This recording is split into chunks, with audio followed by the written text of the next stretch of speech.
Okay, so more John Danagher's half guard. Let's look at so the first few weeks of the seminar, I think this is week 7. We were looking at Tyrone had the grips, okay, whereby he had the dominant grips. He had the cross face, he had the underhook, and we showed you really from that position how the main outlet from there would have been working our elbow knee, and then from there possibly getting into clamp guard and things like that there. Let's look at, just move back this way before I get blinded by that sun. Let's look at now, you know, we want to be proactive, you know. I'm not waiting till Tyrone gets the dominant grip and then I decide to work elbow knee and try to get lower body control and then fight upper body control. I want the dominant grip, which is obviously the underhook. So 4 methods into that. We will do 2 from actually just that worst case scenario. Again, we've sort of covered this before. So the lug and the leg are that knee torque position. Anytime Tyrone has a really heavy crossface and a tight underhook, and again he'll be looking to pass from here, I need him to get to post with either his right hand or his left hand. Let's look at how we would get him to post with his right hand. From there, I just turn this way, bro. From this position, I just bring my feet towards my butt, put my left over the top of my right, pinch, and now just that turning of my knee. That turning of my knee, if Tyrone doesn't address it, I'm on top, okay? But he will address it by doing that, okay? Now, if I don't slow down the position, now it'll be a race to see who can win the underhook first, okay? But, take it back a step. From there, the minute I do that, he can just beat me till it. Why? Because he has the inside track, if that makes sense. I have to bring my left hand from over the top of his shoulder, which means it's going to take longer. So when I do that, my right hand just keeps him there. Try to come back. And now I win the underhook. Just cut an angle so you can see what I'm doing on my right hand. So he has the cross face underhook. Okay, I just bring my knees towards my butt, left foot over my right, pinch my knees and turn my knees to my left till Tyrone posts. Now he wants to get his angle back, so my right hand just keeps him here. Try to come back, and now I pummel for the underhook, and I start to turn on to myself, stay up, stay knees. I turn on to my side, and now I can start to bring in my knee sheath. So that's option 1. Option 2, that's getting him to post with his right hand. Getting him to post with his left hand. Again, we covered this earlier in the mesocycle. I bring my feet towards my butt and I just bridge.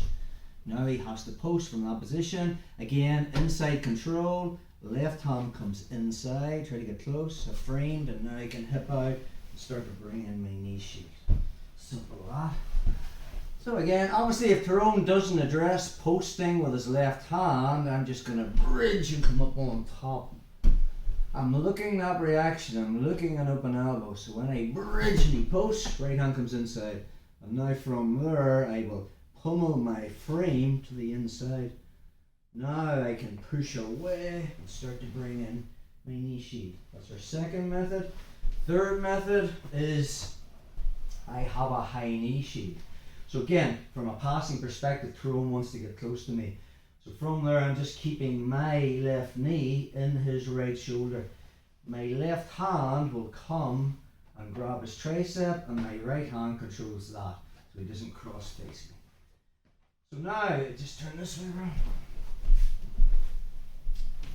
So if he tries to get close to me, it's difficult. And now I can monitor that space with a push with my left knee into his right shoulder, and a pull with the hand. Try to get close, bro.